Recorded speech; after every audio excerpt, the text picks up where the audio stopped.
Amani Nabaraka, peace and blessings. It's Dr. K here. Sissy, Mary, Sue, Education Fun, back again with an awesome podcast for you. Today, we are so honored and thrilled to have Philadelphia icon, playwright, father, grandfather, great-grandfather? Great-grandfather. We got one. Great-grandfather, looking young as ever, so, let me say that's awesome right there. Playwright, Mr. Richard A. Murray. Welcome, sir. Thank you. Thanks for having me, yes, man. Sir, that awesome introduction. Give me the introduction, right? Appreciate it. Yes, sir. I want to let the audience know that I've had the pleasure of working and learning from this brother for close to maybe like almost 15 years. About 15 years. About 15 years. Some time for sure. About 15 years. So started out in food play. Food play, yep, up in Massachusetts. Food play productions. Mm-hmm. And we did nutritional plays for kids from 5th to 8th. Yeah. 5th to 8th grade. K to 5. K to 5. Yeah. K to 5. K to 5. K to 5. Plays were received throughout the Northeast and all. Yeah, from Massachusetts to Alabama. From Massachusetts to Alabama. Shout out to Alabama too. Shout out to Alabama. We had some great fun there at the little planetarium. We were there doing the show for the kids. Okay. It was great. Yeah. So. And your music was awesome with it. Yeah, we have that connection, folks. We know Mr. Murray lays down some awesome, poignant writing for the productions. He'll send me, a line or two, sometimes a whole scene, sometimes, like I said, a line or two, and it connects. It works. Yes, it works. Yes. So let's dive into a few of these questions. I got some questions here. And we just want to wrap a taste and give you a more insightful idea of the brilliance of the being that we have here with us today. So, first question is, what inspired you to become a playwright? That's people ask me that question all the time. I'm not really sure what inspired me. It just seemed like that's just what I've been doing my whole life. I remember in 3rd grade, they used to give us spelling words, a list of spelling words. You write 10 times, you write a sentence for each. Mm-hmm. And from there, I just never wrote a sentence. I always wrote a story and just inserted the word somewhere in the story. Wow. And I've been doing it ever since. And I think I wrote my first play, though, in 1999. Okay. My first play ever went on. Okay. Do you remember the name? What was the name of the play? Raheem's Spirit Train. Raheem's Ride on the Spirit Train. Raheem's Ride on the Spirit Train. Yeah, it was a monologue play. It was a play where we talked about Black history, and Raheem was a young man that would get in trouble. Okay. And one night he went to sleep and he dreamt, and the Spirit Train came and picked him up and taught him about all of these different ancestors, Black historical ancestors, and it trained went all over the universe, and it let people off and let people on in different eras of the time of the world. And Raheem learned to be of service. Okay. So he had to serve them in different ways and learn humility. And on top of that, he learned how to just be a better person as when he woke up, he was a different young man. Man, that sounds like we should redo that for right now. Right, Spirit Train. Oh man, the dude. Who was the actor? Do you remember the actor who did the monologue? Well, there were we had 12 historical figures, so we had 12 actors. Oh, okay. And then we had a young man that played Raheem.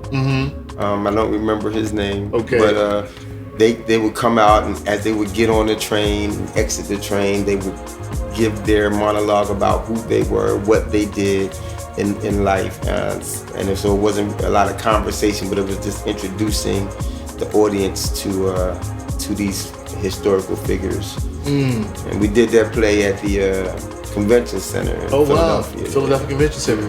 Okay, 1999. Yeah. And that description that you give is just as relevant then as it is now, more so probably now. How has Philadelphia influenced your work in your creative process? Well, one thing about the Philadelphia theater community, they are open and welcoming, and they give you a chance, and that's what happened to me. Somebody gave me an opportunity to just kind of help out in the theater, and I just loved it so much that I just became, I don't know, just connected to it, and meeting people. And I remember many times I worked for no money, many times just to be at the show, near the show, involved in the show, and things like that. So a lot of opportunities came my way through Philadelphia theater community. Okay, yeah. Who were some of your, some of the folks who inspired you along the way or mentored you along the way? I mean, Bruce Robinson, Connie. Oh, Connie. What's her last name? I know, I know Connie. Can't think of her last name, but yeah, Miss Connie. Miss Connie was. I mean, she really gave me a lot of opportunity. She's the one who taught me how to be a stage manager. Wow. Honestly. Okay. I mean, she taught me. I remember my first stage management gig. I wore a white shirt because I thought, well, I'm in charge. I should wear a white shirt. Take that white shirt and she like, yeah, you don't wear no white shirt as a stage manager. You better get a black shirt right away. So and Carol. It's Carol Sims Neesmith. Carol Sims Neesmith, opportunities at Prince Theater. So I had a lot of people that gave me a lot of opportunities there to not only learn theater, but actually put my own plays on. Put your own. Have my own plays produced and have an audience see them. So that's awesome. And shout out to Carol Sims Neesmith, because we're recording and filming here in the beautiful CSN Productions facility. Here in East Falls. By all means, if you happen to be in the Philadelphia area and you're looking for a place to like shoot your content, film your content, get in touch, csnproductions.com, csnproductions.com, info@csnproductions.com. So it's a fabulous facility. We got Brother Lee Evans. Lee is, Lee's behind the scenes, but he's in the mix.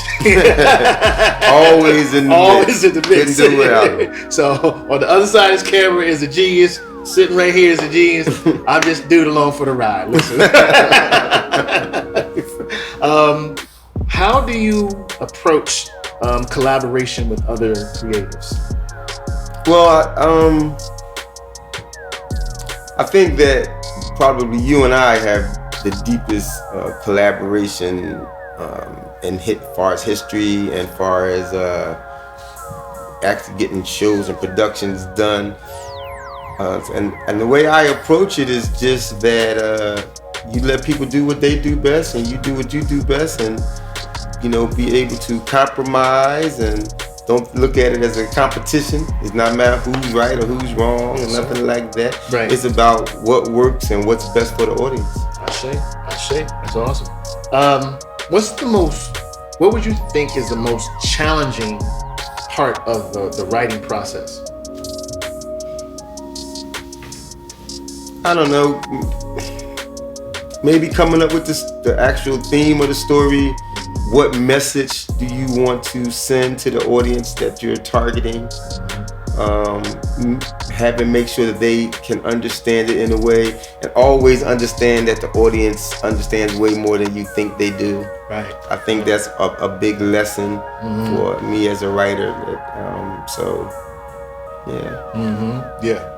Giving the audience a chance to, or respecting that intellectual levels of Absolutely. Your audience. Yeah. Absolutely. Sure.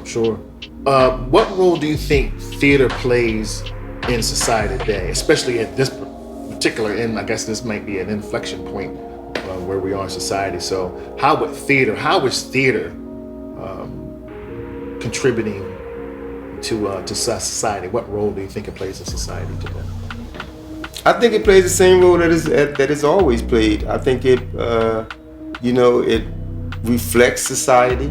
It gives commentary on different aspects of society, relationships, political, nutritional. Yeah. And so I think in theater, one thing I've learned from like the many people that I've worked with is that you should walk out different than how you walked in from a theater show. Yeah. It should be something that changes in you for it to be good theater. And I think it still holds that same role that it has always held. Yeah. To speak to society and let them give it a mirror of themselves. And maybe there's civic and maybe spiritual responsibility, depending on the content of the play. Right. Of course, yeah, absolutely. Depending on the demographic, the content, all of those things. Yeah. Do you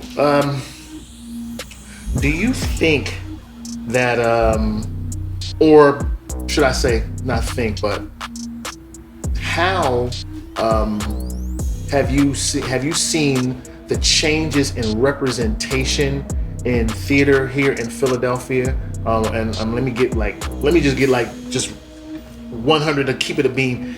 Has the demographics in terms of white and black film directors, white and black technical people, how has that changed over the years, or do you still see it as kind of like a lack of representation in various parts of theater?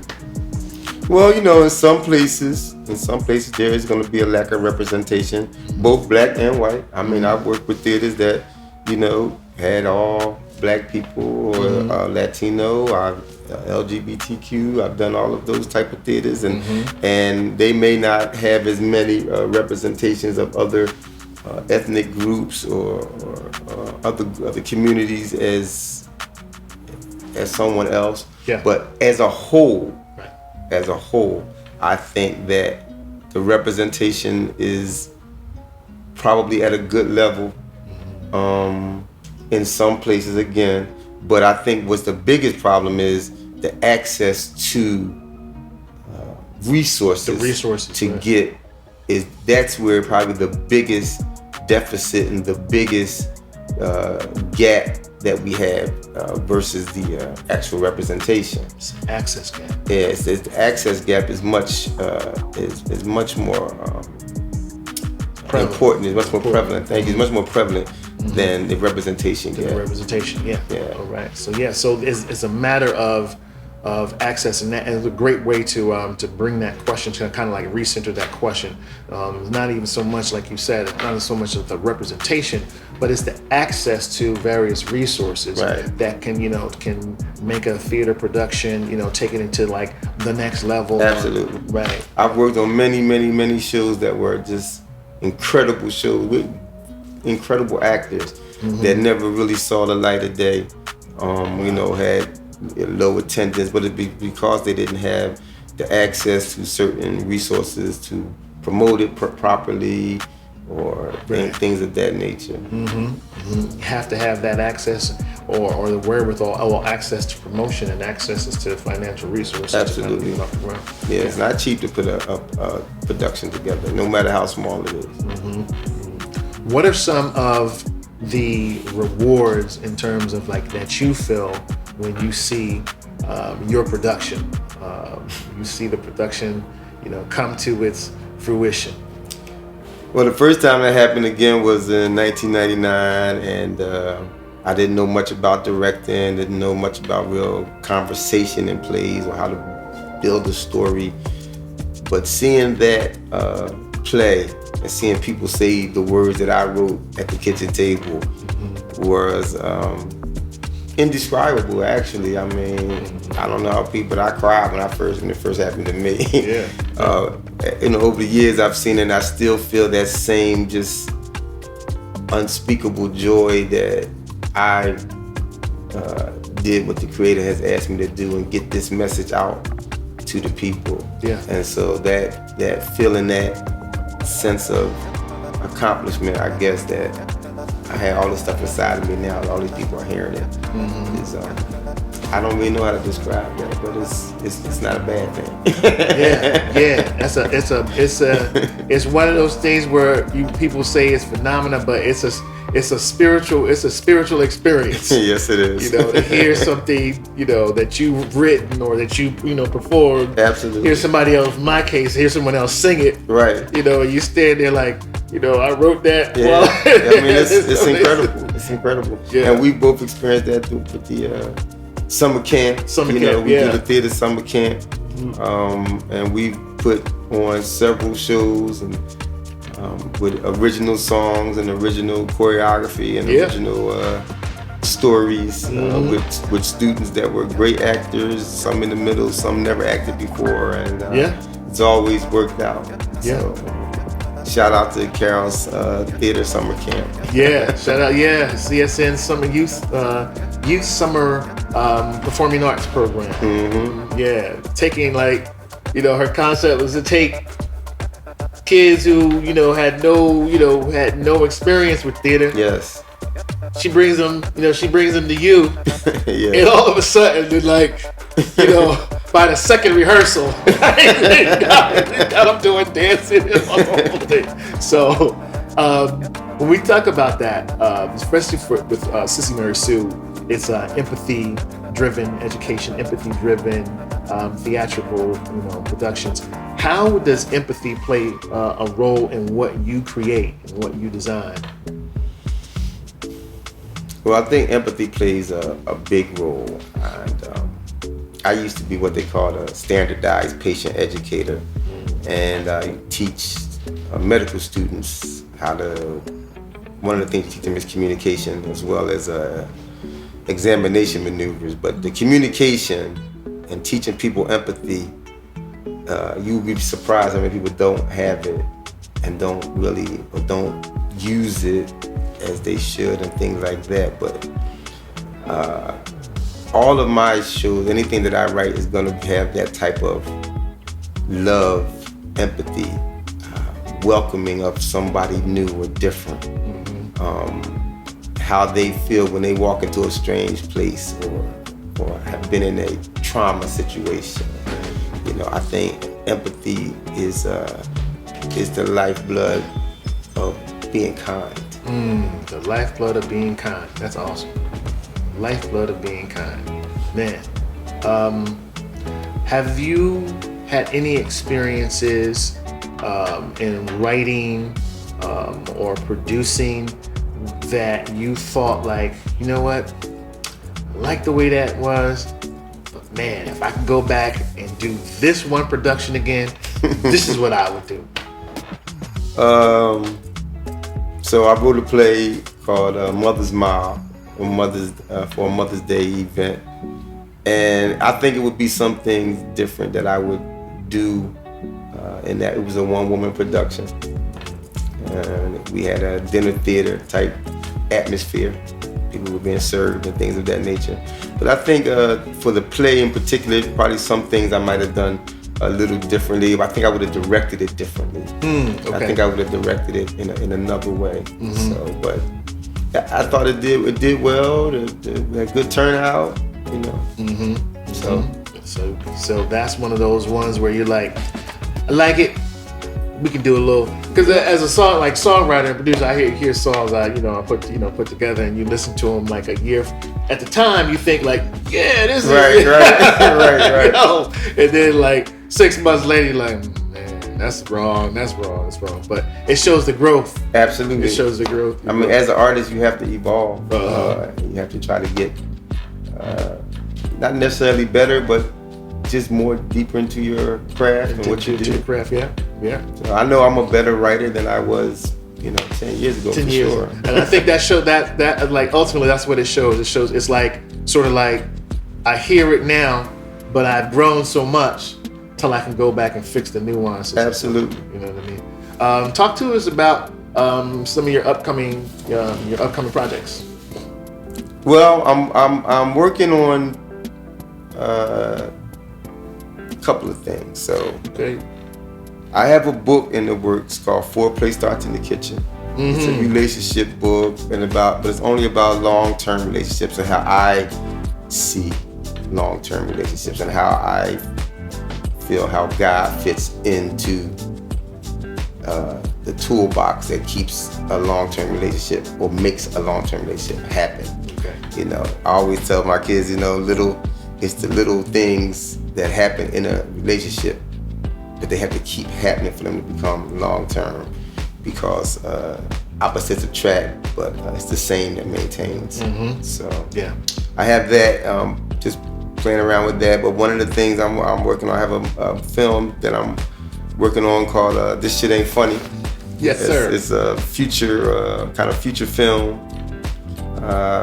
It just talks about how we're being, how these guardrails are going in and in, the parameters are squeezing us out of what's being funny, because some of the things that used to be funny 20 years ago, 30 years ago aren't funny anymore. The society doesn't deem them funny anymore. So it's kind of how you just carving away at comedy. Right. And you know, how are we only supposed to say, you know, I flew in from Las Vegas and my arms are tired. I mean, that's the only joke that we're gonna go back to, you know. So that how politically correct? How much gonna take away from us? There ain't no much real room left. Right, absolutely. And then of course, me and you are working on Black Joy Galaxy, which is at the top of the list. And that's what I'm working on feverishly. Yeah. Putting those scenes and those episodes together for this AI series for the melanated people. Yes. Melanated and non-melanated. Yes. You know, so yeah, those. It's the and I know we can see that on TikTok. Things on TikTok and things on Facebook and things of that nature. Black Joy Galaxy. It is an incredible AI-generated series that Dr. Kennebrew has created and learned how to do the AI characters, and this will be my first time, you know, working in a production without actors or actors that I can't really talk to, or that don't talk back to. They'll talk if you make it. They'll talk. But it's great. It's a great series, and I encourage everybody to check it out and look on TikTok and look on Facebook and just punch in Black Joy Galaxy. Dr. K has some great, incredible music on there. Some of the music is really, I mean, it's honestly, and it's incredible. It is. It's awesome. Thank you. And I'm just here to put a story to it. Put a story to all this great work that you put together, and hopefully, again, it has a great theme. Yeah. So, you know, I think that and it's grounded in empathy as well. It is most definitely grounded in empathy. Yeah, that was a major thing. Yeah. Yes, it is most definitely. And you know, another thing about empathy is for others, but you have to learn to give yourself grace as well. Yeah. And I think self-grace is just as important as grace for others. Your work is definitely centered around, you know, empathy, and even with the plays that that we've produced over the last 2 summers, you know, Rise of the Good and Bad, and trying to think of the one that we did previous. Disconnect from the drama. Disconnect from the drama. Yeah, disconnect from the drama. Reconnect to love. Reconnect to love. Now I mean, and we've had students that you guys know. We've had students when they come in and get on stage first time, you can't hardly hear what they're saying, or they're not looking up, and all of those types of things. Yeah. And by the 2 weeks, the end of the 2 weeks, and the first show comes, here they go. I mean, it's been we've seen an enormous growth, right, in children, young people. Yeah. We've seen enormous growth in those 6 weeks that we do it. Yeah. And many of the young people, and I'm sure as they take that out into the world. Yeah. That confidence. That's transfer. Yeah. And I remember you telling the kids, I think it was not this one, summer before last, we were talking to them about this being a transferable skill. You know what I'm saying? This is going to be a transferable skill, because the confidence you're building up now, you may never do another theatrical play again, but you'll have confidence now when you meet someone, yes, give someone an idea, or speak up for yourself. Yeah. Absolutely, speak up for yourself and all those good things. Yeah, but it's been a pleasure to have you here with us, brother. It's been great being here, and I want to thank Sister Mary Sue Foundation, Education Foundation, for having me on this podcast, and I really appreciate it, and it would be great to help any kids with her that I could, with the Sister Mary Sue Foundation and the doctor. Yes. That I could, Wendy, Dr. Wendy. This is if you need these plays for Sister Mary Sue Foundation, Yes, yes. I'm always available to help kids and help people that are that just need that extra boost of confidence or energy that I can give. Yeah. Positive energy. Yeah, man. Hey, thank you so very much for joining us today. It's the Doc here, Dr. Willie, Dr. Winnie. We certainly appreciate you letting us bring these awesome individuals to the forefront so that people across the country, across the world can get insight about the brilliance of, playwrights and educators working in empathy-driven forums. So till the next you and I meet, keep your mindset global, keep love universal, never forget the door of no return, and by all means, stay vivified.